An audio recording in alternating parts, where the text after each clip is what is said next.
see, you know, to look at all of the options, you know, and just have them come back to us with all of the options, you know, and see where everything is, you know. Yeah, And it may be such a thing that if we're gonna spend either $41,000 or $81,000 for a generator, it may be such a thing we should be looking at this building. You know, and, you know, just because we, you know, set it all up, and I can tell you that when that building was all set up with radio systems and all of that, that was done at really a low cost to the county because of the ability of Jim Durham when he was. He did a fantastic job with it. You know, that's what he did as a part-time job. Yeah. You know, he did all of that stuff. You know, and I just think we need to look at the whole big picture, you know, of all of our facilities. Sure. Yeah, there's no urgency on this request, like Mr. Maloney said, we've been without it for ever since it was moved to that building, so this isn't a problem that needs to be solved this week. Nope. It's just a gap that's been identified, and I have no problem with that. It's just. Yeah. Mr. Erickson. You know, I'm curious, do we still have a reciprocal agreement with Newaygo County in regards to our prisoners? The sheriff might be able to answer that. As far as in the event of an emergency, it's my understanding we had a reciprocal agreement with Newaygo. Emergency with Electric Forest? No, with our prisoners. If we had a catastrophic event here, Yes. lost power, or had a But- facilities issue. So we have an existing agreement with Newaygo and Mason. We would have no problem Dispersing our dispersing our inmates. inmates out. No, That would not be an issue. there was a time that Lake was gonna be brought in on that too for the dispatch. Has that happened yet, or? Lake? Lake. Yeah, no, Lake has not been brought in. But that would not be an issue. And then, Sheriff, you might be able to help us also with, if this building, you know, if we're running on that old generator down there, and we did not have power for 12, 24 hours in this building, and our old generator didn't function properly, where are we at with our inmates? We gotta move them, we've gotta. If we had to move them, yep, we would, I would be on the phone with Mark Platt and getting a school bus over here, and we would be taking a school bus to a different facility but that's exactly why we have backup generator and battery backup. You know, we've got some plans in place for these sort of incidents. Mr. Morris. Yeah, thank you. I'm on the same page as far as understanding the big picture, because honestly, I'm not educated enough in what we have right now to make a decision on it. But sounds like I got a little homework to do as far as understanding what we got. You know, what we have many assets that are underutilized right now. That ambulance building is totally underutilized, and it has a backup generator already hooked on it. And if we're not using all the bays, there's more room to adapt. Well, yeah, I don't know about bays. We've got, Life has 4 or 5 ambulances in county that that are parked in those. Well, there's Shelby. Yeah, I don't know about the bay situation, but I suspect if there's a spare, there might be one at that Hart building. But They use them all, but there is the upstairs to that building. Okay. That could be looked into. Yeah. I think ultimately, just from our perspective, the backup EOC needs to be generated. When and where that happens really isn't, that's your prerogative. I'm happy to help out in any way I can to make any of those things happen in research. I'm just letting you know that our current backup EOC is not generated. It's just that simple. So then we back our new trailer up and we plug it into that building and we've Yeah, got it won't power. do anything. That generator and that trailer, it's an RV, right? You're talking about a small, 3,500 watt. yeah, it's really not designed, it's not gonna run ACs, it's not gonna run heat, it's not gonna run any of that stuff. It's not designed for that. It's literally an RV. It's something you would buy, a generator, you would buy it, the Harbor Freight, put it in there, and it operates that trailer fantastic. It's perfect for that. But it's an RV type event trailer. I own a couple of them, so yeah. I know what we're talking about. Yeah, I it's also own the ex-Oceana EMS command post with a 6-cylinder Ford on the back. I'm very familiar with the power standby needs that we've needed, and we put a beautiful unit up there on our ambulance building, and we've got an excellent facility up there that serves us better than Griswold. I'm sorry Jim went down that trail. And, you know, we're underutilizing that ambulance building. We've got a lot of assets that we haven't even discussed yet. So you know, Griswold was a gift. We were up there at the Old Baptist Church on State Street, and then Griswold was a gift, and maybe perhaps we should have looked, the previous board should have looked at utilizing our complex on Cooney property more so in the event of emergency. There's a huge parking lot, there's our health department, our dental department, there's open offices, there's lots of space, there's boardrooms, there's telephones, it's all up there. It can handle a crowd, where Griswold can't handle a crowd. Tim, I just recommend that we refer this back and look at it all. Sure. I'm glad we're looking at it, we need to look at it, but refer it back to committee and see what the committee and Troy can come up with, you know, and the administrator. Yep. Just sit down and look at all of the assets we have and the needs we have and see what's best. I know that in my office, we're very aware that there's a priority list of the bigger operation of the county, as you guys are referring to. And where that falls into the priority list, that's up for you guys to decide, and you have my support on that. I just was bringing it up as the fact that this is where we're at, and if it can't be fixed today, it's something we have to look at in the future. It needs to be on the radar, and I don't think it's been on the radar until I found it and realized, you know, came here and realized, hey, we don't have a backup for this. So that's where it's at. Well, and also, Tim, you know, $5.1 million in ARPA money came to Oceana County, of which the lion's share got spent on the top 4 lines through the future up to 2026, and we've only got $366,000 left in our ARPA funds, and we've got park requests that we've denied. I made 2 $50,000 requests on behalf of the Agricultural Society and also the Historical Society to have improvements to those. Those were both denied, and ARPA money was supposed to do the things that the wish list, the things that normally wouldn't happen, was what the purpose of that ARPA money was for. And honestly, we spent the lion's share on annual expenses that typically would have been handled by a millage. You know, we just displaced the millage. So there should be surplus money coming forward. I do understand that. We've displaced money with ARPA money, but you know, to whittle away on our ARPA money, when you look at our ARPA report that was on your desk, the lion's share has already been spent. And this money nationwide was supposed to go for public places and things that the people need, and I don't see that in our expenses. If 50% of some counties' monies went to public places, parks, and recreation, and we did not recognize that in this county, and I feel that we need to serve the good taxpayers of this county with those ARPA funds. If there's a way we could rescind some of those lines, I'd love to get after it, because we've put a ton of money in mental health, and we've got mental health in 4-H now, we've got mental health in our health department now, we've got mental health everywhere. And you know, where are we gonna draw a line here? We're not serving the taxpayers that might like to have a picnic at Crystal Valley. You know, there's a lot of things that we should have spent that ARPA money on, and we did not do it. And I feel parks was one of them. Internet was another major initiative for ARPA money. Communications, you know, there's a lot of things that we did not do with our ARPA money. We put that in those top 4 lines. Department, District 10, mental health, contagious disease, and inmate medical program. And those were already budgetary items that we had. And we just displaced it with federal money. So I'm having a problem with the ARPA money. I don't care where the funds come from. I It really do. is I agree, that's your responsibility. My job is just to let you know that we have this gap. And if you decided it's a budget line item in the future that we can address through maintenance, it doesn't matter how you wanna handle it. I'm just letting you know that there's a gap in the fact that our backup ESC is not generated. It really is that simplistic. ARPA money, there was funds left over, so I asked for an ARPA request.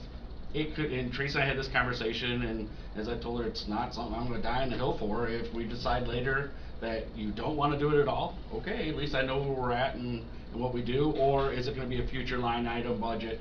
It really doesn't have to be on ARPA. It just happened to be that there were funds still there that had not been expended. And it did fall under list, talking to other counties and people, that that type of interoperable communications and infrastructure was absolutely an ARPA type project. But that's up for you guys to decide where it is, not for me. I just bring the project to you. I'm just saying, if we're gonna buy a generator of 40 or 80 grand, I'd rather put it in this building, so that the sheriff doesn't have to deal with a school bus.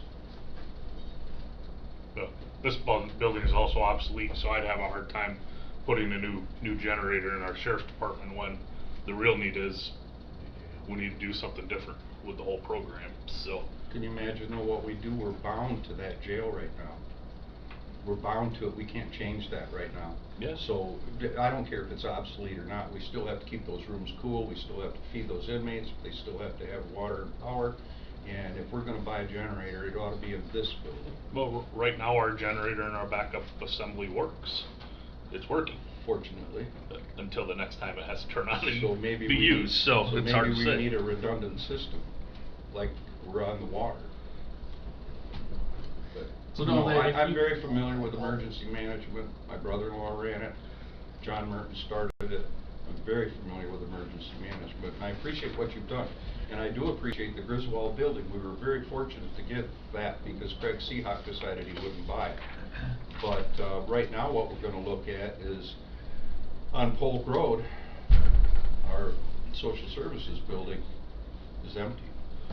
Well, let's send this to Buildings and Grounds, and you guys can work through those details, and let's just, I think we've talked about all the details that need to be talked about this morning, and we can kick it back to the Buildings Committee, and we'll go from there. Happy to work with whoever and whatever committees you have. It's not an issue in my hand. Thank you. Yep, no problem. Thank you, Troy. Thank you. All right, any department heads reports, anything, Mr. McKean?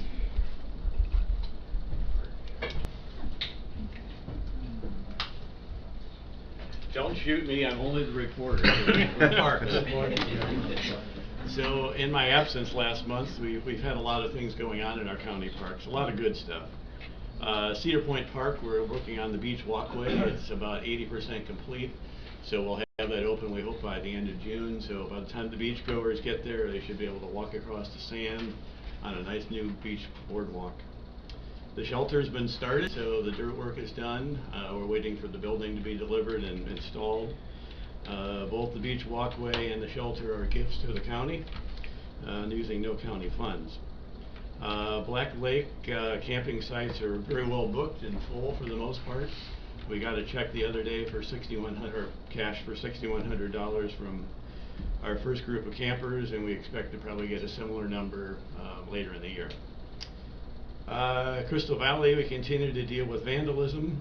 Fortunately, in the last month or so, we've had some really great help out there from Crystal Valley Township. We've had new lights that were installed at the county expense, or at the park's expense. And we've had Lee Heislip, who is the supervisor of that township, has built and fabricated some cages over lights and over the motion detector. So that's going really well. I was out there the other day and the park looked pristine. All the garbage was picked up. There's a ball field that's being utilized on Tuesday nights now by several teams. So it's kind of like the good old days at Crystal Valley Park. The park looks really good. We have worked with the Crystal Valley Township to file a Spark grant. So it won't come to the county, it'll actually be filed through the township. And Lee Heislip and his team of trustees out there at the township have been working with John Wilson from our Parks Board.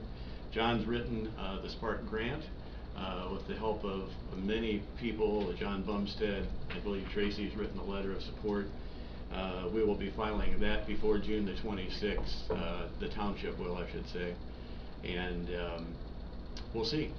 It's a request for about $700,000 is what we're looking to do, which would include upgrades to the playground, upgrades to the shelter, fishing dock, it will, and it's very specific, that it can be used only for recreation, cannot be used for the dam repair, dam removal, however you want to call it. The dam is going to be there, one way or the other. Gales Pond and Doolittle Park, the Conservation District will start the first of its 3 summer day camps. On June 19th will be the pond camp, and we'll have a world-known, turtle rescue guy. His name is Scott Yonkers, and Scott he lives down in the Hudsonville area, and he pretty much rescued 93 turtles last year from ultimate death. So he's going to be giving the kids, there's 25 kids signed up, and this is really an interesting program because Carrie Wilson, the educator for the Conservation District, basically has training for the counselors the week before. So these are high school kids that are paid to be the counselors, but she wants to train them how to be counselors for day camps. So it's not only the kids that are being part of the pond camp, it's the kids, the high school kids, the older kids that are learning how to work with the kids at that age. So it's really a remarkable opportunity to use Gales Pond and Doolittle. Mill Pond, we have a new grass mower. We have a great relationship with the Road Commission. The Road Commission is focused on roads. They're not focused on mowing our ponds, or our parks rather. So we've basically found a new person out in the Mill Pond, out in the Ferry Township, to do our mowing out there at a fairly good cost. Marshfield Dam, I'm happy to report that the Eagle permit has been issued by Eagle without exception, so that will take place as soon as we continue, probably in the spring of '24 is what our hope is, to get that done. The bridge has been ordered. That's part of the $1.3 million grant from NOAA through our friends at Wimserdick in Muskegon, and so things are going along well there. We won't be having a meeting in July. We are taking the summer, at least 1 month off. A lot of stuff goes on, to say the least. We continue to work with PM Blau. Pam Blau is our landscape architect that we hired for Black Lake. We're investigating the possibility of not having camping at Black Lake in the future, making that a day use area. There's a lot of discussion that has to happen before we get to that point. But by the time you start looking at what the cost is versus the income that we can get from 14 campsites, it's very difficult to continue in the camping business on a limited basis there. I have been asked by the Pentwater Lake Association to be the guest speaker, and I said, well, I can speak on a lot of different things. What would you like me to talk about? And they said county parks.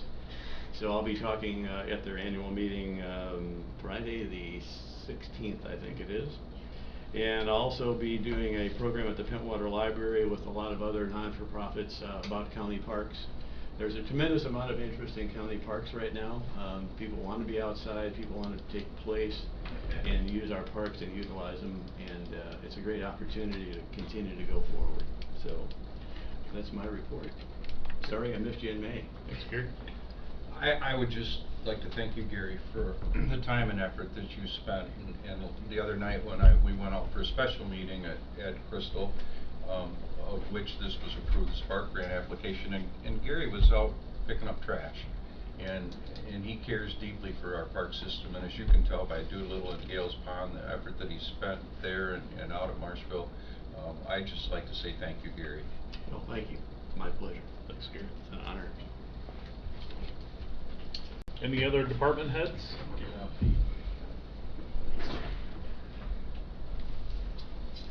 So the Rich Management's been working with Electric Forest and the responding agencies and state police. We finally just got the first ever copy of a emergency operation plan from Electric Forest, and we're working with local responders and Region 6 Healthcare Coalition to incorporate an incident action plan for what happens when things go wrong there that they can't handle within their 4 walls. And that's being focused on mass casualty incidents, so that's where our focus is. We attend those meetings regularly.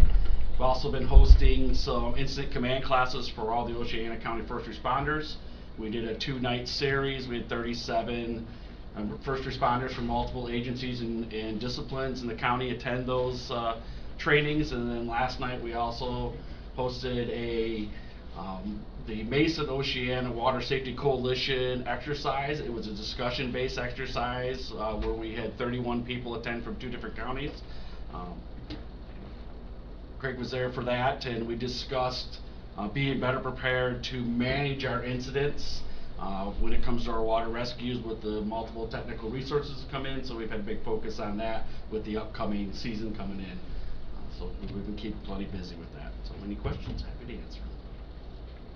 No, that was a great session last night. Okay, thank you. It kind of opened a lot of people's eyes, but appreciate you guys putting it on with Claude. And it was a great presentation.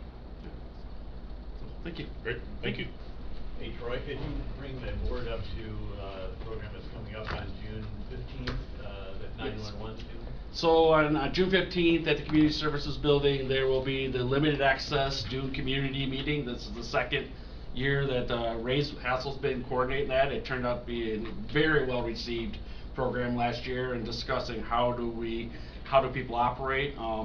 I will be presenting in there from a emergency evacuation and preparedness issue for what we would call fire-wise and fire-ready communities, and having people be able to have defensible space and understand their responsibility as a homeowner, what they need to do, and then how to evacuate and what to expect from emergency services. So we're looking forward to that being a very well 2-county attended event. So that's where we're at. Great. Thank you. Any other department heads? All right, with that, we'll move on to public comment. Any public comment? Sir, did you have something you wanted to, could you come to the podium and give us your name? Yeah. Is it appropriate now for talking about this tower? You may speak on that. There's a 5-minute time limit. Okay. My name is Greg Baus. I live at 3625 North 64th Avenue, right across from this tower. So I haven't really been very happy with this tower because there was no notification or anything. It's just one day this tower started going up. So since then I've kind of taken an interest in it. I purchased the property that I'm on because it has a nice view, and now I have to look at 100 feet of tower 360 days a year. So the other day the tower started buzzing. It's a loud audible buzz, and if you go up to the tower, there's signs that says if you hear a sound beyond the fence, you could be in violation of FCC rules. So then I tried to find out, you know, what is the buzzing. Cassandra is my neighbor here, and she lives closest to the tower. She called the number that's on the fence, no answer. I also called the cops, and they had no answers for me either. So then a week or so later, I tried to call, and I did get an answer from somebody at Tillman. And actually this morning I went out there, some guy was looking at it. So but anyway, as I continue looking into this situation, I talked to Jay McGann, and I was looking for information on, you know, what was happening. He had some information, but you know, I think the way the Michigan legislature reset the rules in 2012 takes away any transparency for citizens. So, you know, maybe there's things going through your offices, but you know, we know nothing. So anyway, I looked into there's a zoning permit that was created by Mr. McGann, I guess, and co-signed by the Tillman representative.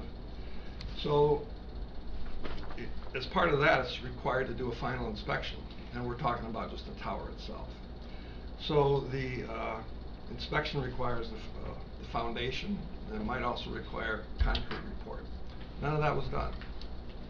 Okay, and if you don't have these final inspections, it kind of invalidates the special land use. I also have a letter from the county that confirms this. They also did not get notified of this foundation. And furthermore, there was another instance where they hooked up electrical service, and again, nobody gets back to them. So, you know, you've got a violation of not really notifying the township or the county that the foundation is done, and you don't have notification that the electrical service was wired up like it's supposed to be. So the county, I talked to the building inspector, the county hasn't inspected the electrical hookup either. So you've got a repeat violation from between our government and Tillman. So if you go back to the buzzing, I'm an engineer by trade, retired. And I have worked for a company that makes wind turbines and also gas turbines. So I have a little familiarity with things like buzzing and noises and whatnot. Anyway, so I still haven't really found out any information on what that buzzing is. Now you can hear that from Cassandra's house, which is 380 feet away. It's a fairly strong signal. Yeah. So if you can hear it at her house at almost 400 feet, you can probably hear it at 600 feet or 800 feet. And there's 3 families within that radius.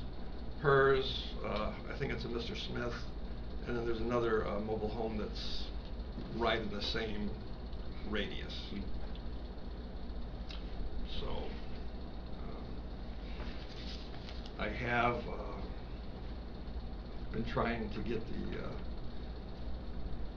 any final inspection reports from McGann, and finally after a week he called me back and he said he might have something, I don't know. So I just, you know, I think if this tower is operating in violation of our ordinances, what's the value of our ordinances if these companies just come in, they put up a 190-foot tower with a 9-foot lightning rod, which if there was a failure, and I've done a lot of failures, and these things will fail, it's going to cross the road, it's going to take out our power.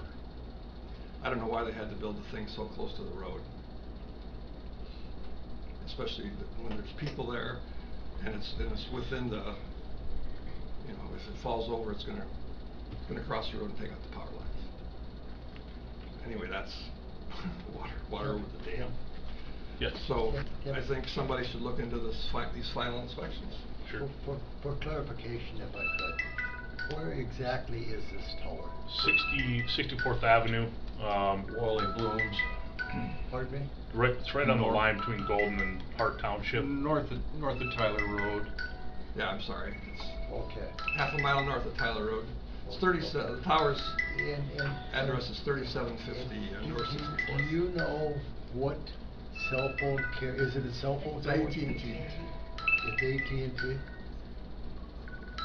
So Sorry about this. That number is that you're calling. That's on the placard there. Nobody's answering that number. They didn't answer it the first time, but they did answer it the second time. Okay. That goes to a guy. It's called Knock Knock or something like that. Okay. So, And then they relay the message to Tillman. well, it's my understanding when I was involved with one of these once before, a complaint about noise from a tower, that they only have so many days to look at that. And then the FCC office in Detroit is supposed to be giving a copy of the report on that. And if they're not looking at it, then maybe it's time to call the FCC and ask them. Have you had any luck talking to the FCC at all? No.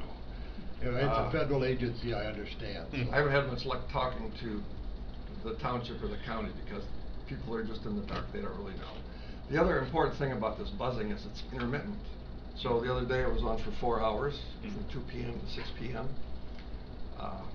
But you know, for a technician to come up and actually find that buzzing sound, it would be like, you know, you take your car into a mechanic because it was making a noise, and the mechanic takes it out and there's no noise. Same situation. Yep. I'm familiar with that situation. So I requested some sort of a data logger that you could measure these signals as a function of time, and you know, I don't know what's going to happen. Sure. Mr. Erickson. Is it possible that it's wind and it's a harmonic noise? Absolutely not. We haven't almost. So it's a. We have not had any wind to speak of. When you do hear. More than the last week. I had to leave my house, it was so bad. Oh, wow. Yeah, when I was on the phone with the cops, I had the phone out and I was like, you can hear that, right? And she's like, oh yeah, I hear it, man, that's, like, It's loud and long. long time. It went on for like 3 days intermittently, and then, I'm worried about the radio waves in the air. What is this putting out? I'm literally, where I'm at all the time in my front yard, I'm like 280 feet away. What is that, what signal is sending right down on top of me? Yeah. 5G network, what is it? I was never informed of anything. Sure. It's Mr. Walker. just crazy, they didn't build it by the highway? Mr. Beggs, I do not know what the county's standing is. We don't issue the zoning permits or the building permits for towers or anything. But I think we should have our county administrator call the electrical department and find out what our involvement is, the building, what our involvement is with towers, because unless somebody else knows the answers to it, I think we need to find out what our involvement and see if it's been followed through properly, you know, and if there's something we can do. I don't know, other than the actual construction and the inspection, what we can say about it, but let's. About the only thing I can see that the county is involved in is the final inspection of the Yes. actual tower structure itself. And those haven't been done. It's got nothing to do with the electronics at all.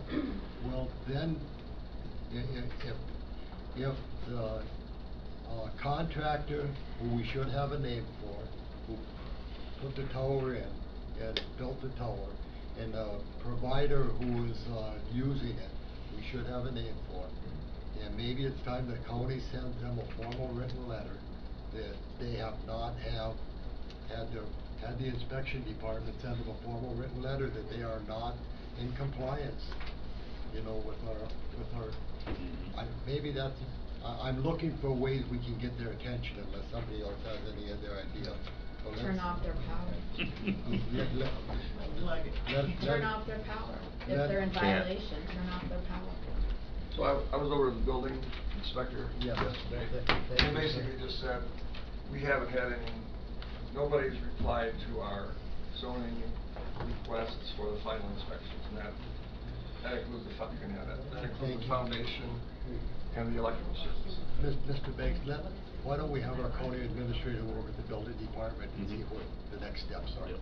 Great. Yep, and let me give you my card, I think I have your phone number. Yeah, I think you're my supervisor. I'm your, yep, Yeah. so, yes, let me dig it out. I will, follow up with you on some of these other things and see if we can't make some noise together to, as far as the buzzing and whatnot, so. You have my phone? I believe so. If you give that to. Greg, Oh, I you forwarded your information on to Mr. Beggs. Pardon? I forwarded your information Okay. on to him All right, thanks. after we spoke. Sorry. Is there some kind of public safety for the noise, or not even the noise, just the radio frequency that's giving off? Yeah. Cause on the fence, it has a huge warning on it, do not be in so many feet without being turned off. I would suspect that that's handled through the FCC. But the FCC never Yeah, gave yeah. any approvals for it? I couldn't answer that. Yeah, I mean, does the tower itself meet the requirements of the FCC? Yeah, the That's thing the that question we you should get ask. into is, a lot of these things are covered by the federal laws because they go across state lines, and they really take the local control. Yeah, but there of all are that. acceptance We need to standards. find out what standing we have. Yeah. And the administrator will follow We up should on get that, a copy get of to the Mr. accept- Beggs. was the electronics acceptable or not? Yeah. We'll follow up on that and see if we can help you guys get to the bottom of it. Great. Yep. Any other public comment? Chris Conroy, 560 South Hancock, Pentwater. I just want to also thank Gary for all the work that he's doing. The Auto Preserve is a beautiful facility, and it wasn't mentioned today, but it's been great, and I just want to say thank you very much. Thank you. Thank you. Any others? I should publicly state the Auto Nation Preserve is actually owned by the Oceana Conservation District, which I'm also a board member of, but not county parks. Oh, I'm. That's okay, we appreciate it. Yeah. Very good. With that, we will adjourn Courts and Public Safety. Thank you.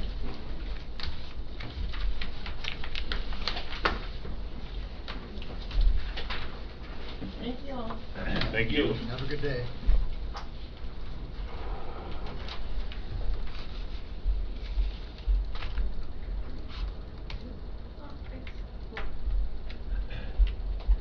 You said, Amy? Great, thank you. All right, I'd like to call to order the Finance and Administration Committee. May we have a roll call, please? Mr. Erickson? Here. Mr. Morse? Here. Mr. Beggs? Here. Mr. Walker? Here. Mr. Gardy? Here. I'd ask for approval of the meeting minutes from April 27th, 2023. I'll make that motion, Morse. Support Walker. A motion by Morris, second by Walker. All in favor, aye. Aye. Opposed, same. Motion carried. That should be May 25th. Sorry about that. All right, I'll correct So we need that. May 25th. May 25th, Yeah. 2023.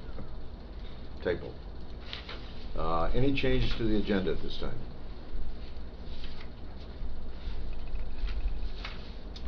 Hearing none, I'll ask for approval of the agenda. Make a motion to approve. I'll second that. A motion by Beggs, a second by Morris. All in favor? Aye. Aye. Opposed, same. Motion carried. Is there any public comment at this time for the Finance and Administration Committee?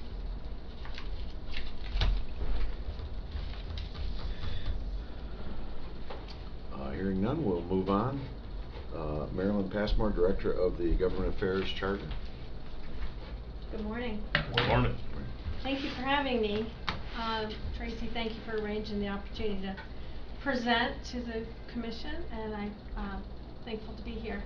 My name is Marilyn Passmore. I'm the State Director for Charter Government Affairs, otherwise known as Spectrum. Charter's our legal name, Spectrum is our brand. And I'd asked Tracy for the opportunity to come out and speak about good news and broadband expansion that we're going to be doing in your county. So with that, I'll run through, provided this wants to work. Hopefully this works. Nope. Okay. Maybe the batteries need to be, that happens. There you go. So just, I mean. Just let me know when you're moving. You betcha. I'm sure you're generally aware of who the company is, but just because I'm here, I want to give some overview. We are operating in 41 states. We pass 55 million addresses with 32 million customers. So there are still individuals that could take the service that don't, even after a pandemic. 101,000 US-based employees. That's a big number for us, and it's exciting because 2 years ago our number, we were at 92,000. So while companies have had to lay people off and downsize, we are growing and continuing to grow, and very excited about that. Our starting pay, $20 an hour. If you know someone looking for an opportunity, we are hiring and then some. Over $40 billion invested in our network and infrastructure. 800,000 miles of network across 41 states, about 33,000 in Michigan. And of those employees, roughly 1,700 are here in Michigan. 50% of our employees identify as a person of color, and we have about 14% that are U.S. veterans. We actively recruit from the veteran workforce. We have a broadband apprenticeship program, and that has been a great entree for bringing people in from that sector. So you could jump ahead. So what I'm here today to talk about is the FCC Rural Digital Opportunity Fund. This is a program that predates COVID. The FCC found that they were sitting on a significant amount of unallocated universal service funds. If you remember having a landline and a USF fee on your bill, that was a fee that was collected by the FCC to aid in the deployment of telephone. The Trump administration recognized the volume of funding that was sitting there unspent and set up what's called a reverse auction. And under that program, it was set up in 2 phases, and again, predates COVID. So the first phase was to release funding to get broadband and voice services to unserved census blocks. So individuals, homes, businesses without access to 25 by 3, which is the federal definition of high speed. If you have 25x3, you would argue that's not high speed, but that's the federal definition. The second auction, which has not yet been scheduled, will purport to serve those underserved. Well, guess what happened? We had COVID, right? Now there's other federal funding that's coming in. I don't know, honestly, if there'll be a second auction or if it'll all kind of get rolled together. So under the FCC RDOF program, providers did a reverse auction. We bid for the opportunity to have funding to go where we would never be able to afford to go. Truly unserved, very rural parts of the country. The providers set the schedule, not the FCC, but there are clawback provisions. So for example, if a company cannot meet the guidelines that have been set out, or like in the case of Starlink, couldn't pass the FTC requirements, they have the funding clawed back, okay? So the funding's given out over 10 years, we get 6 years to build. We started building in 2020, we're building north, and making our way down. So you could jump to the next slide.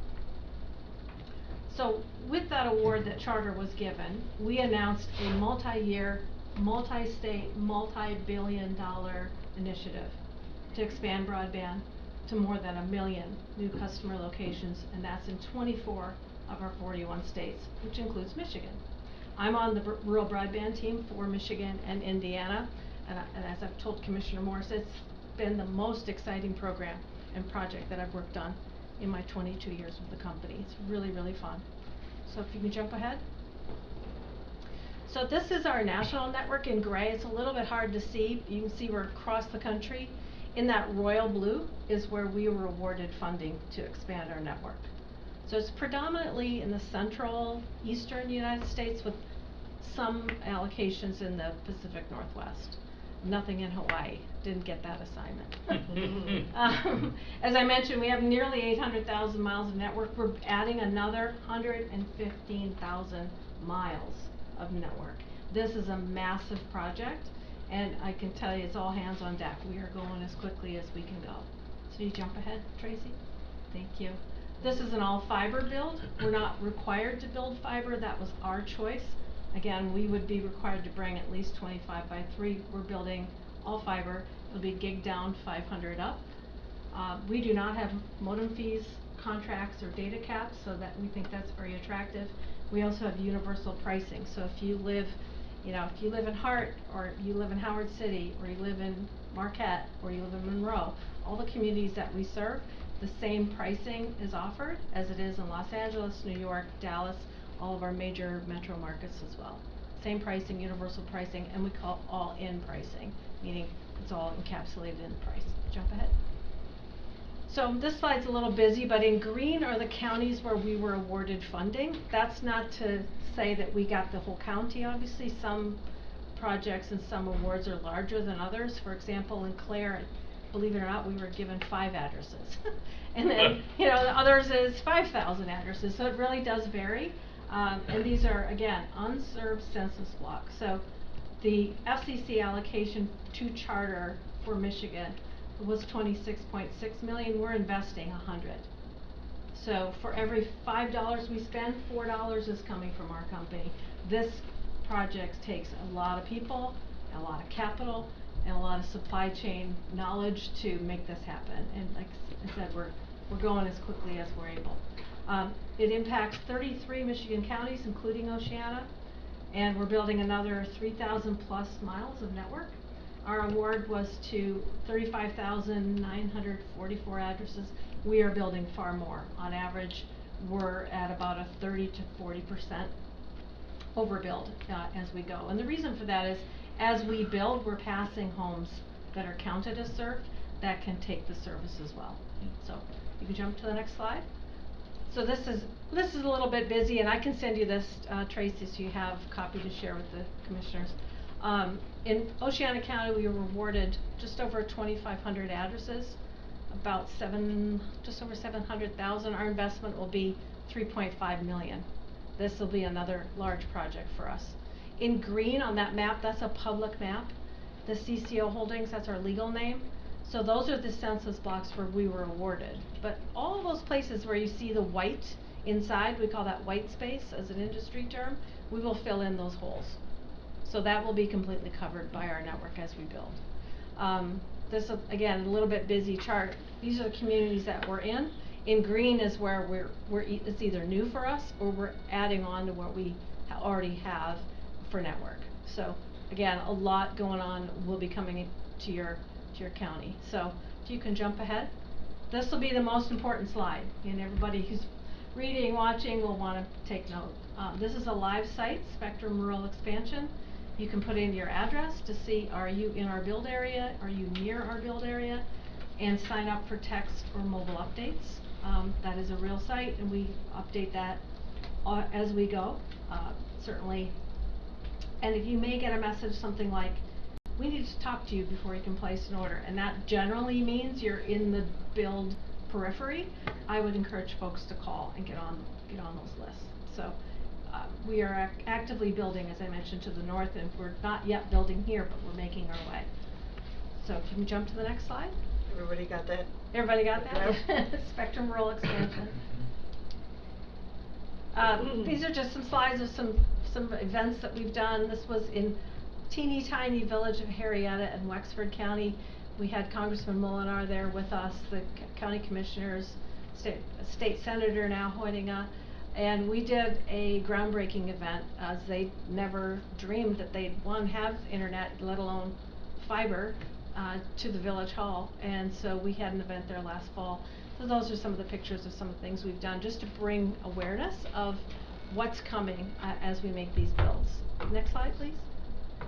And this was an event on a very cold day in Oscoda with Congressman Bergman, and we had every single one of the county commissioners there as we did a ribbon cutting. We had a fiber trailer there, so we demonstrated how to splice fiber, which if you think about taking a box of spaghetti and then break it in half, now try to put it all back together in the wind in an ice storm, right?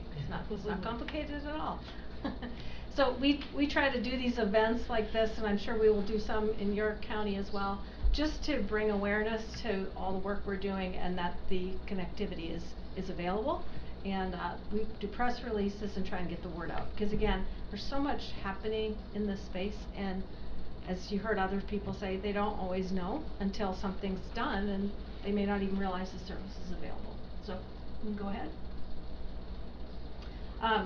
We can build all day long, and we do, but the reality is that there are still people who don't take the service. And so it's not just building the network, it's also we work with different groups on digital education, digital literacy, helping people understand what they might benefit by being connected, right? Whether it's using county services, whether it's helping a senior feel less isolated, being able to do telehealth, all of those types of things that we all know we were all impacted by in the COVID lockdowns. Charter has had in place since 2016 a low-cost broadband program for low-income students and seniors for $19.99 a month. This 30 meg service. We still have that in place. That's not something that's going away. But with COVID, the FCC came out with the Broadband Affordable Connectivity Program. We are the largest company participating. And so I did bring some of those handouts because that's something you could take back today to your constituents when people say to you, well, I can't afford it, or I don't know what options I have. Regardless if they have access to our service or not, there are over 100 providers in Michigan that are taking part in the FCC Affordable Connectivity Program. And so, just for background, to qualify, if someone's on WIC benefits, right, federal housing, there's a veterans component, there's a tribal component. What else did I forget? You have it in front of you. Anyways, my point is it's relatively easy to qualify. I don't know how long that funding will be. There's certainly been some discussion. You've heard at the federal level of all the spending programs that are happening that could run out of funding. But essentially, an eligible household that qualifies can save up to $30 a month on their broadband service, regardless of the type of service. So if someone's using their cell phone and their kids are doing homework off their mobile hotspot, and they qualify for one of those programs, they could end up with a $30 subsidy on their monthly bill. So I share that because it's something you can do today, so it's gonna take us all time to build out, right? And then I skipped over digital education grants. We also have millions allocated for nonprofits that work in that digital education sector. So if you've got libraries doing digital training or Techie Tuesdays or any types of programs like that, the funding application window is open right now through June 23rd, and nonprofits can apply for funding for broadband supporting events, broadband education training, I should say. So that's happening right now. And then I think there's one, maybe two more slides. Oh, lastly, opportunities to expand. I heard some discussion about ARPA. We've done some work with ARPA funding through different entities that wanted to allocate funding, but you know the cost is often prohibitive given everything else you're trying to juggle. The state funding, the Michigan broadband grants through the Robin program, those are under review now. We applied for 36 grants in 35 counties, including in Oceana County. Thank you for your letter of support. We're hopeful, I don't know, but ultimately the state will be telling us which dance partners get to move forward to the dance and who has to stay home, right?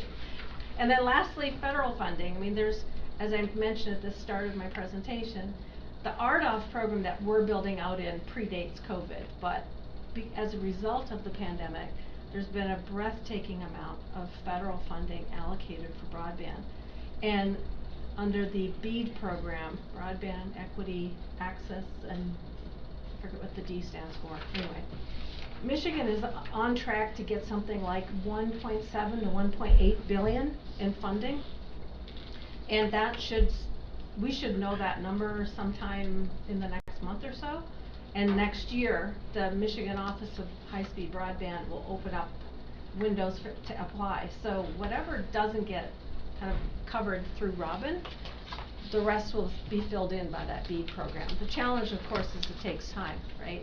It takes time for the government to manage it, it takes time for the bid cycle, and it takes time to build it. So that's why I bring some of that other information. I don't think there's any more slides. Nope. But I will pause because I'm sure you have questions for me. Oh, Mr. Morris? Yeah. Thanks, Mr. Hart. Well, okay, first of all, thank you. This is great news. Was it 2,600 addresses? 2,674, I think, whatever. Yeah, so it's probably, the number will probably be over 3,000. Yeah, that's awesome. I'm really excited about that. You know, right now, we just, Great Lakes Energy are the old, you know, we only have it through TrueStream, high speed to fiber optic internet. This will be our first, from what I understand, this will be our first opportunity to have fiber optic through if you're a non-GLE customer. Thank you. So I'm really excited. Is that correct? No, our network is already. Oh, it already is, okay. It's mostly fiber. We've had Okay. gig service to the home since Okay. 2019. The reality is Okay. most people don't use it. Okay, They take I our see. starting speed, which is 300. We also offer 500 megabits and then 1 gig. But to your point, this will be an all fiber build, so it is exciting. I agree with you. It's very exciting. And then, so question, the Robin grant, those addresses aren't the same as this? Correct. They would be separate. Yeah.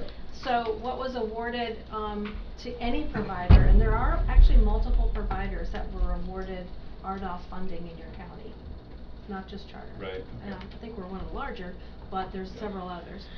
That funding is protected. Those areas are protected under the Robin program.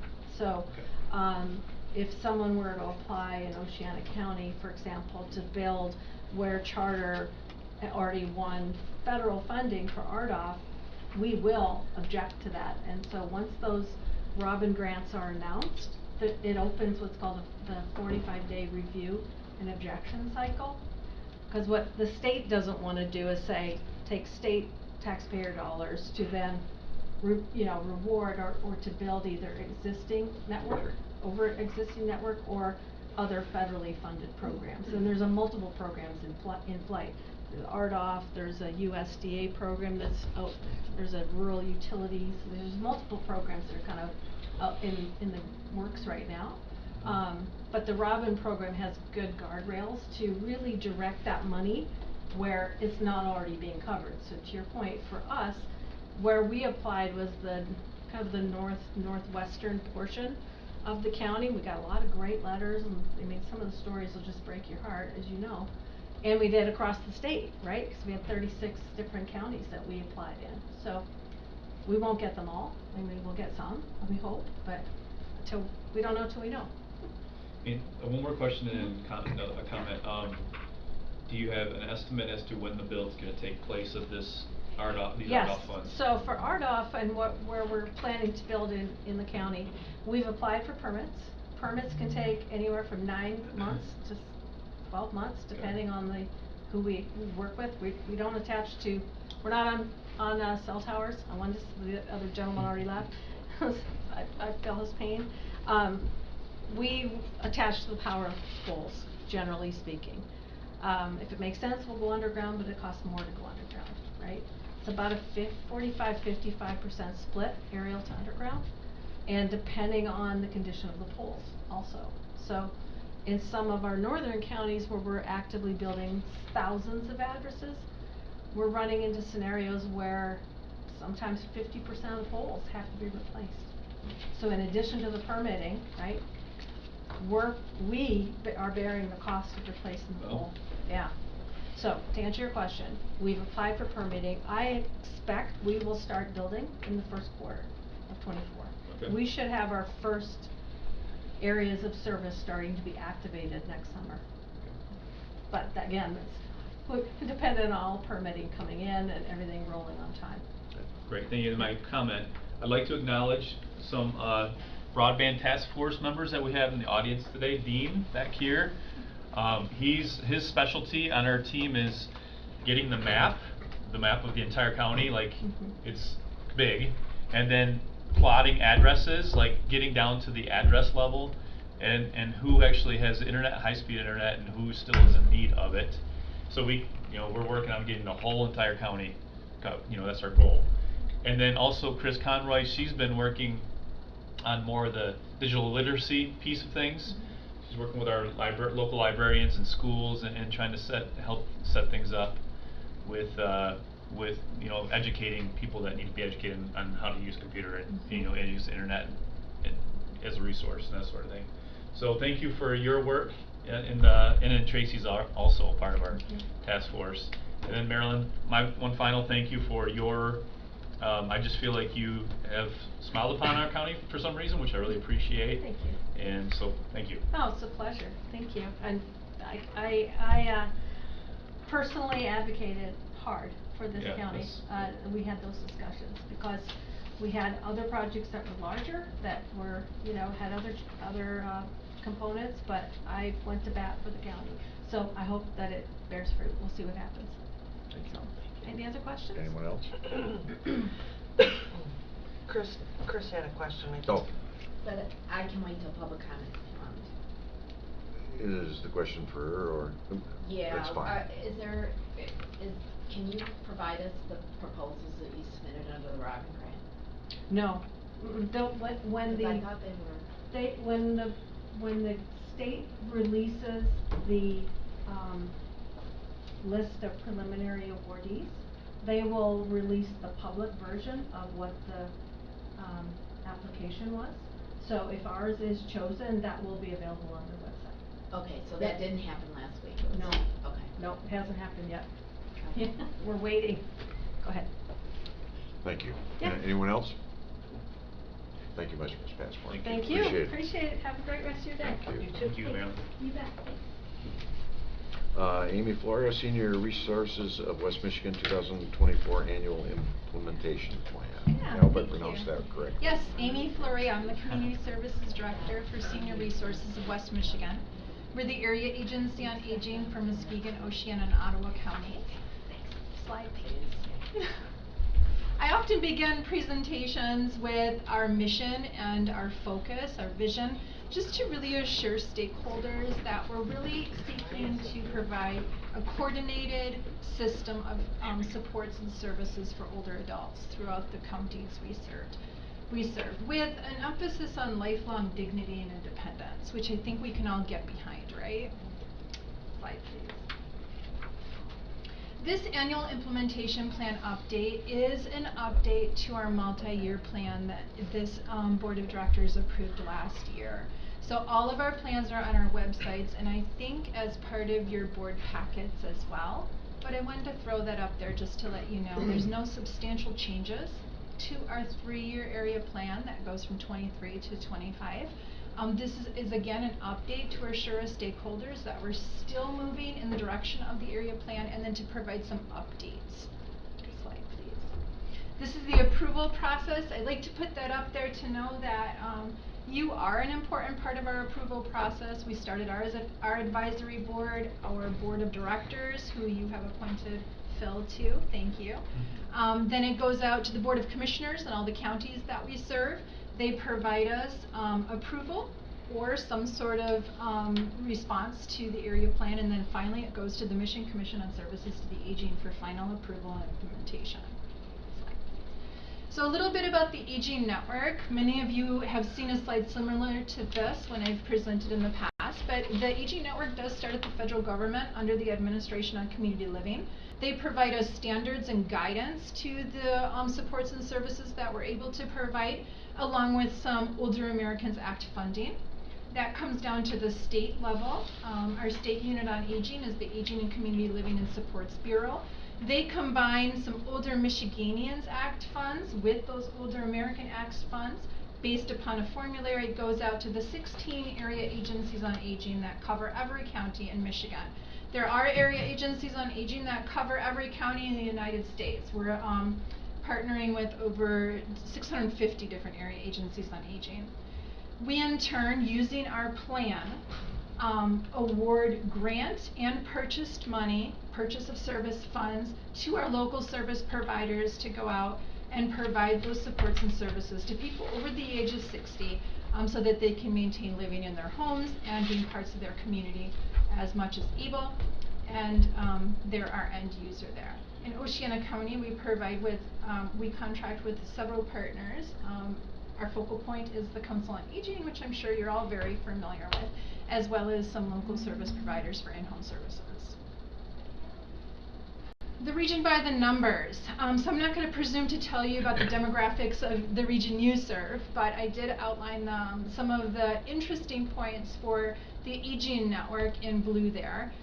We do want to assure you that we look at the demographics of each of the counties we serve, make sure we're hitting those older adults who are most in need first, using the limited amount of money that we have, and then making sure we have some equitability and distribution through the 3 counties that we serve as well. Making sure we're not putting all of our service dollars in one area versus others.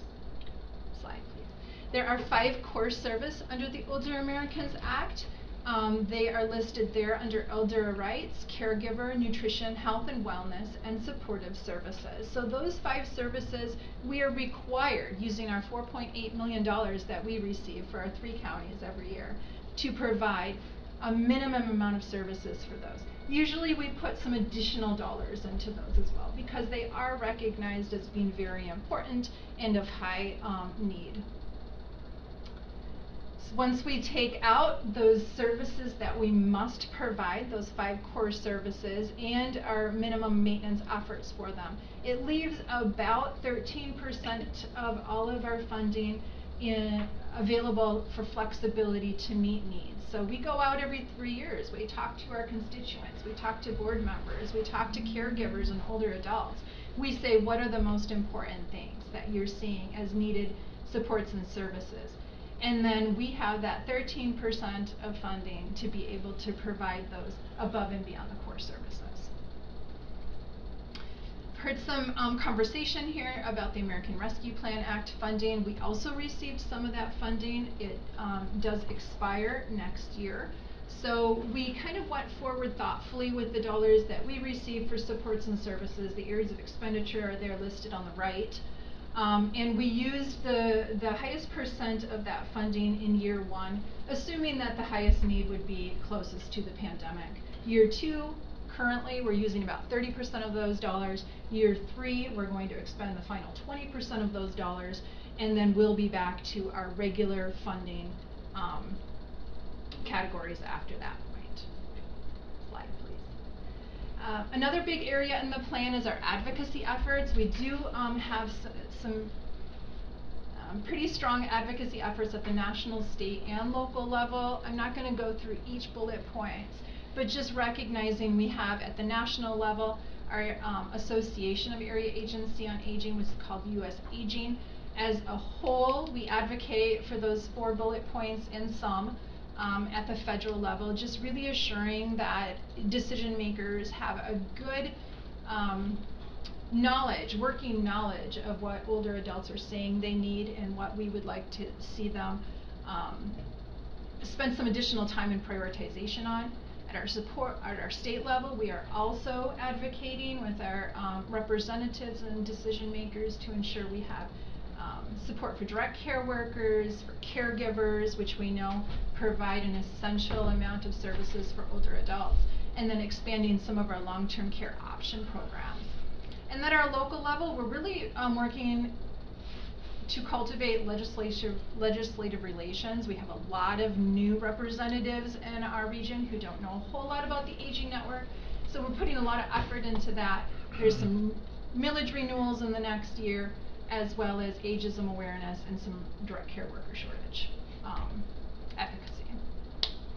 So we have program development objectives that we listed in our multi-year area plan.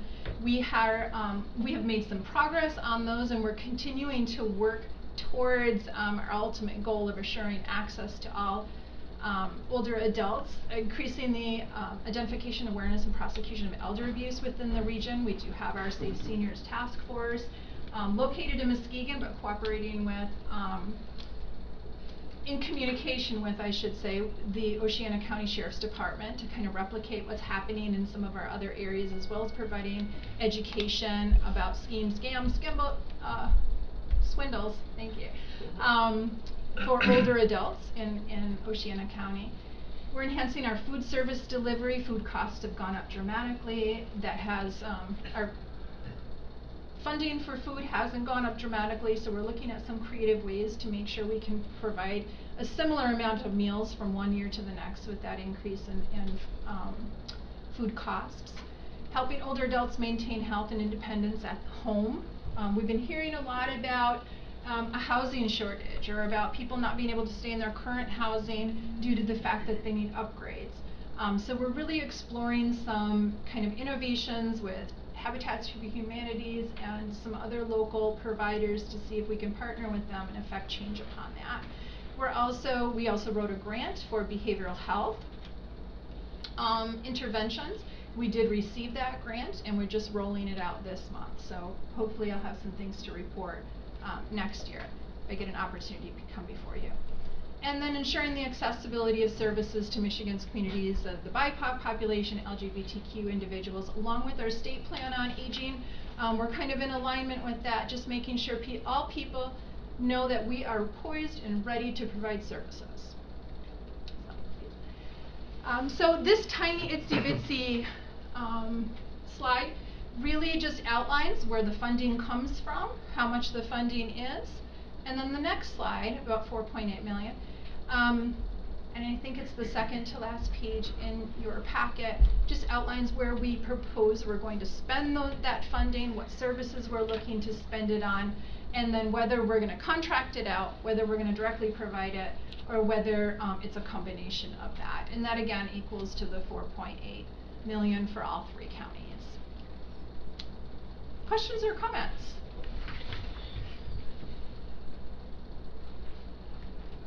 Yeah, I will say something. So I've said this, so I'm on the board, as she said, and I've enjoyed getting to know, Pam is outstanding. Mm-hmm. She is top notch.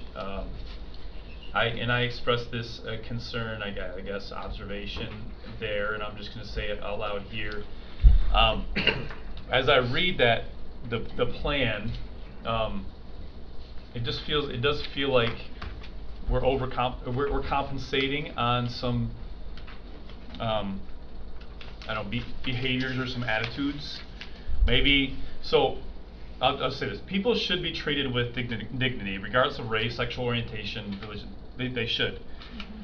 People struggle with prejudice. Those are some truths. It's real.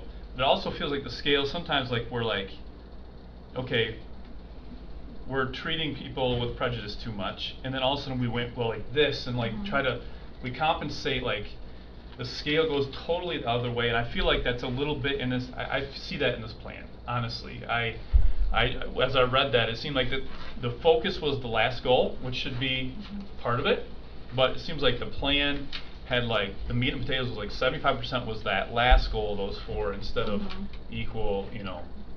So it's a concern of mine. But as frustrated as I get with that stuff, because I just feel like it's not even, it has nothing to do with really Senior Resources West Michigan, it's just the world we live in. You know, if we don't, you know, fund if we don't fund Senior Resources, then our seniors aren't going to be served, and they need to be served. And people deserve to be treated with dignity, you know, regardless of those things. So, I mean, I'm still going to support the plan. Overall, but I want to make sure that caveat's in there and on record. Thank you. So just as a response to that, I mean, I think we all agree some parts of population have been experienced barriers. Marginalized. Yeah, they have experienced barriers. The plan itself had requirements. Right, I figured that. Okay. Yeah, I know that it's not necessarily, I mean, it is your plan, but from top down, it says that if you want this money, you got to have these things in this plan, and that's the stuff that frustrates the heck out of me, is top down stuff. Yeah. So, yeah. Yes. I would just follow that up. I keyed in on that too, looking through this, a number, you know, I've got the 3 objectives right in front of me, and objective number 1 is increased services provided to Black and Indigenous people of color and LGBTQ whatever seniors in your region. Kind of the same, like that pendulum just swings. So I could I'll support this, but I could stand up and applaud it if objective 1 was find old people that need help. You know, just it's just categorization. They need help, and Treat so everyone with dignity. right, yeah, and so I kind of like you, I need to voice my personal concern with that wording, not because I think that any of those people groups don't deserve those services. They absolutely do, because they're old people that need help, and so, you know, that's probably a non-political way, politically correct way to say that, but it's just the truth. So I think if you wanted to, because you said you were going to write something in or something like that. Well, just for the minutes. Oh, okay, because I was going to say, I No, think just then the for- people who read it, the decision makers who require it, could Right. see it. Oh, yeah, well, maybe it would It's up be to you. you know, a written, you know, approval, but yet a written response in that vein. I would like them to see that, honestly. Totally up to you, but I'm just saying I could relay that verbally, but I'm not sure it would hold the weight. Sure, Mhm. right. If that's okay with the board, I would be willing to write something. Yeah, I mean, I don't think it would be, you know, more of a comment. Yeah. Yeah. Right. Just a curiosity, have you presented to Ottawa yet? No. They have not asked. But I don't suspect their comments would be different. Well, and we actually talked a little bit about that. I actually offered to go talk in front of their board about this very thing, if they do ask, and I would say the same thing I just said here, same identical thing, because that's how I feel, you know, and I think you know, there's some similarities probably to how I feel with how they feel on certain things, but it's still, regardless, I think senior citizens we need to fund it. It needs to be funded. They paid the brunt of the taxes all their lives, and Okay. Anyone else? Amy, thank you very much. Yeah, thank Appreciate you. it. Appreciate your consideration. Thanks, Mary Lou, Good morning. increase to 40-hour work week decision. The treasurer's office has been understaffed for some time. Back in September, we lost an employee. Her husband went into business on his own, and so she was going to go and help him with his bookwork, so we lost her. We covered the brunt of it for 3 months, and we hired a gal at the end of November, put time and effort into training her, and she was newly retired and decided that she really didn't want to be working 40 hours a week, found another opportunity working from home for 3 days a week, and so after 4 months of investment, we lost her. So Mindy, Betty, and I have been carrying the brunt of the office, and we can't get caught up. We are interviewing other future employees. We've got it narrowed down to a couple. So it may be a week or so, depending on who we choose. They might have to give a 2-week notice, or they might be available right away. So we're asking for increase in hours for Betty and Mindy and the new employee when she comes in, because it's going to take us some time to get caught up. So going from 35 hours to 40 hours. I had texted in yesterday afternoon. Tracy was able to prepare a chart for me that the vacant position wages would be about $7,000 that we have not paid because Polly hasn't been here. So we have a savings from the 2023 budget. And if we increase Betty, Mindy, and the new employee, that would be a cost of about $10,700, $10,800. So the additional cost for the 2023 budget would be about $3,800. Mindy has been working extra time because the person that left, they shared a position, so she's been doing double time. So she's almost at her max of the 35-hour comp time that the policy allows her to earn. And so just talking with the team that we figured it was time to come and request for additional hours to be paid for us to get the job done. Other points that I just want to make while I have the opportunity. At budget time, I would ask that the board consider keeping the treasurer's office at a 40-hour a week with all of us. And there's certain things that have happened since I've been in office. Number one, equalization office used to prepare current tax bills, and they no longer do so. They farmed it out, and the local units had to do it because we weren't able to take it over. But we do partner with them, and we review their tax bills before they get mailed out to the taxpayer, and we do catch errors. So what we're doing is we're comparing against the L4029s. We're checking to make sure their database is set up accurately. So over the long haul, if we're doing that throughout the year, then we're going to balance that settlement with them. So that was something that this office never did before, and we find a need to do it, and it has made sense to do so. Board of review changes. So in addition to board of review changes, there were differences made to the assessors that they process principal resident exemptions throughout the year. So those are coming in on a daily, weekly basis, where we used to do them just in July and December. Due to COVID, our phone transactions have increased because people realize that they can do a debit and credit card transaction over the phone. So when delinquent tax bills go out, we get the brunt of the calls at that time. But it's just a continuing effort of, it takes longer.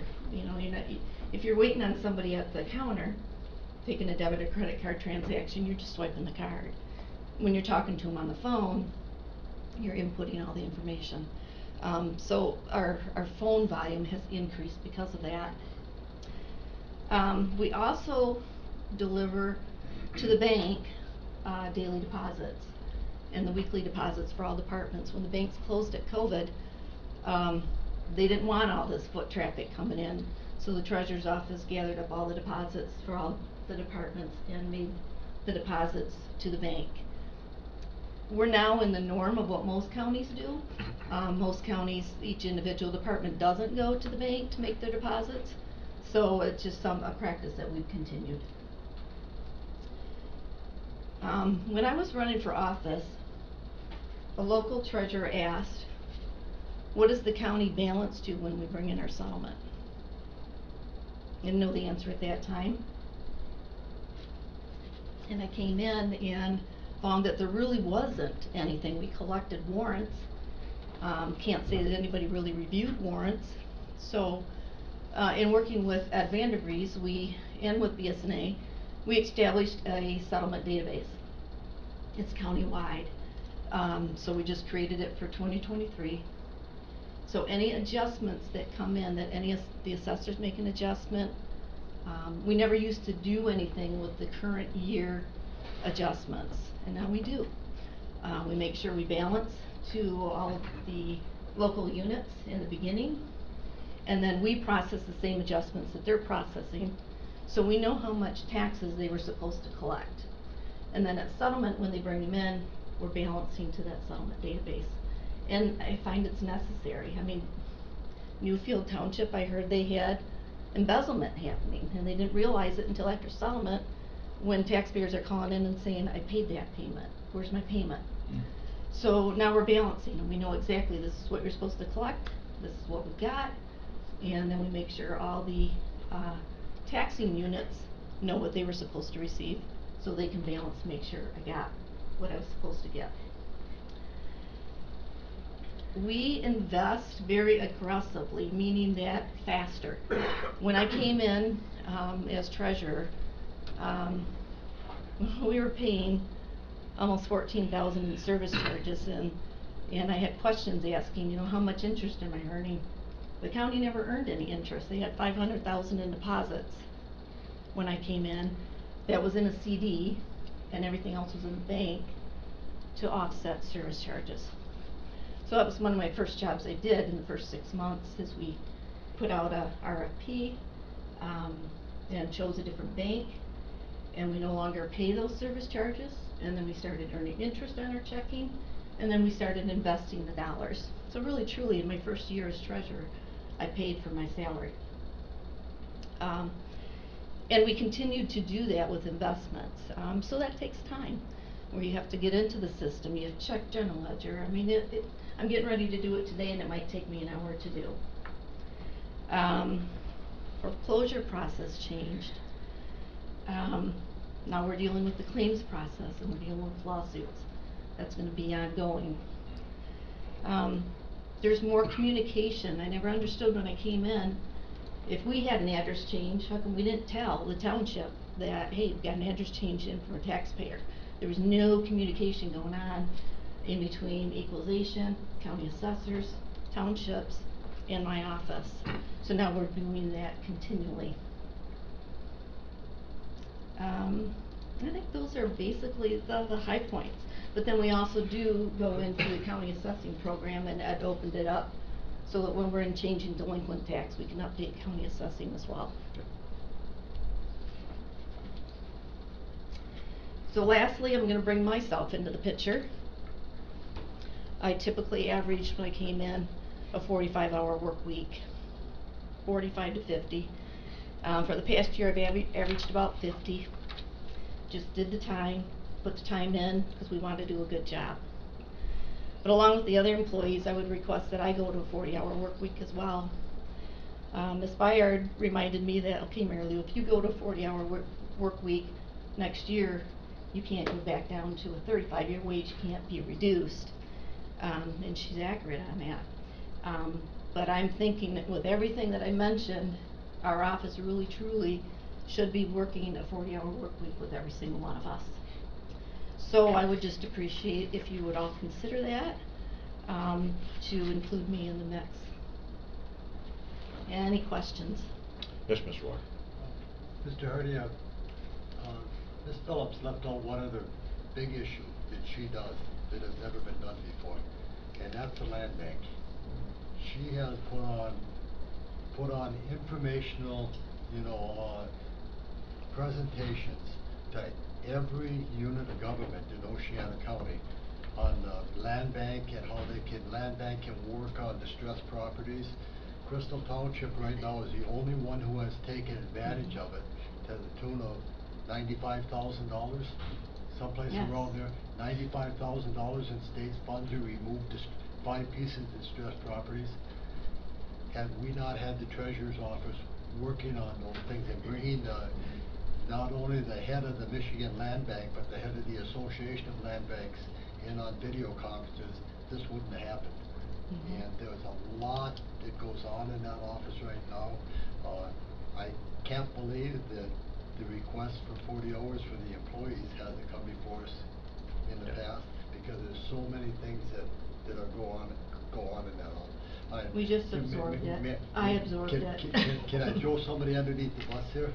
I see our sheriff shaking his head, that is a busy office. It is busy. You know, and there has been conversation, limited conversation, it's gonna come up again at budget time on the compensation for the elected people. You know, and it's gonna be it's gonna have to be data driven, Phil. Sure. But there's gonna be discussion on where we're going with that. I personally don't have a problem with the request for this whatsoever. Mary Lou, can I ask, on your calculations of the additional cost of Mhm. 3.8 or $3,800, were the fringe benefits taken back from that too for the employees that weren't here, or is that No, It- so there It's will not be even, yeah. so there would be there was a savings in benefits because So we there will didn't be have some more anybody. savings as far as the benefits. I did include the FICA and Medicare. Yes. Okay. Yes, All but right. not like pensions. Right. And kind of an off-the-cuff question, but on the tax payments that you take on the phone. Yeah. Can we take credit cards on the website? We do. Okay. We do. It's just they So, elect not to. A lot of times we'll have a caller, and it's customer service. So we'll have a caller, and I would prefer not to tell them. You can go to the website, you know, and process it that way, or you can just do it right here with me over the phone. Yeah. So it's customer service. Yeah. I kind of brought that back. I mean, I had 32 years in the customer service business. I have it in the treasurer's office as well. Yeah, I just, you know, if you direct them to that, and some of the people won't do it online anyway, they would prefer to talk to somebody and work through it. Yeah, but Thank you. it really has. I mean, when we sit back and think what happened in this office, COVID really did change our daily basis, because I remember we used to have, when I first started, in February, before things went into foreclosure, we had lines in the hallway, people waiting. We had all desks going for, you know, could be 2 days straight. It was just crazy. I've never seen anything like it. That doesn't happen anymore. We hardly we have the traffic coming in, but that phone traffic has really increased. Craig, can I add Yes. one more thing? Excuse me. Absolutely. If we looked at two line charts on a graph, if we looked at investment income for Oceana County since Mary Lou's been treasurer, that's gonna be like this. If we looked at foreclosures on property in Oceana County since Mary Lou has been treasurer, that's gonna be like this. And it has. They've both done a very, very positive thing. She's worked with everybody to try to stop the foreclosures. Right. And at We, the you same know, time- bringing up that, Mr. Walker, is, Mindy sat there, I mean, as busy as we were, we had the report, the forfeiture report, and she tried to call every single person on that list if we had a phone number. And I think we only had 2 this year. So, I mean, it's huge. Yes, Mr. Evers. I would just like to reiterate what Mr. Walker had said out of the Crystal Town Board meeting. Mr. Heislip, he had a glowing report on our treasurer and how she handled everything. And they were very, very excited to be a part of that land bank discussion, and Mr. Heislip could have not given us a better report about what you've done and how it was handled. It was neat to hear that. We actually increased it at our first meeting, Mr. Walker. They were looking at about 100,000. And after we left that meeting and talking with the state land bank rep, and the Michigan Association of Land Bank rep, they ended up increasing it to almost, we're guaranteed the 200,000 for this county. And Crystal Township was the only one that jumped on board. And we probably had maybe 5 or 6 at our first meeting when we were introducing it. They were the only ones that jumped on board, and so they were probably ended up at like 192.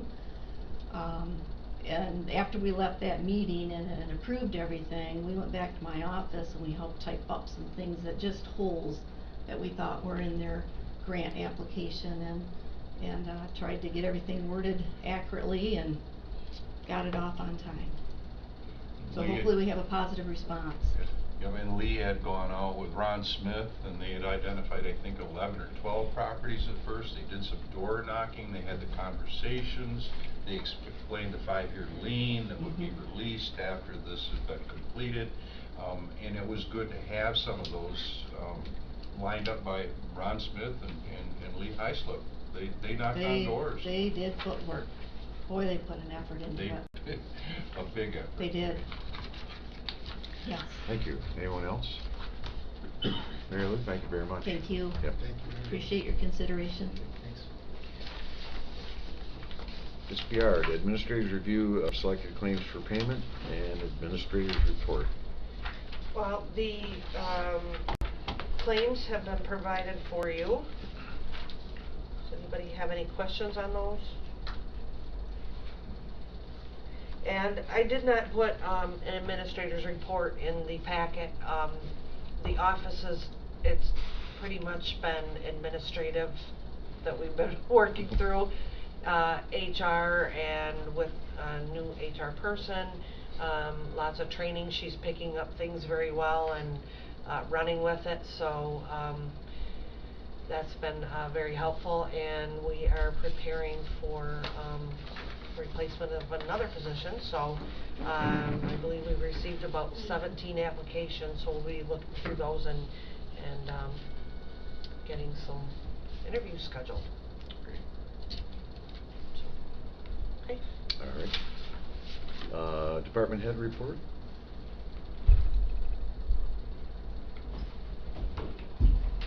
Sure.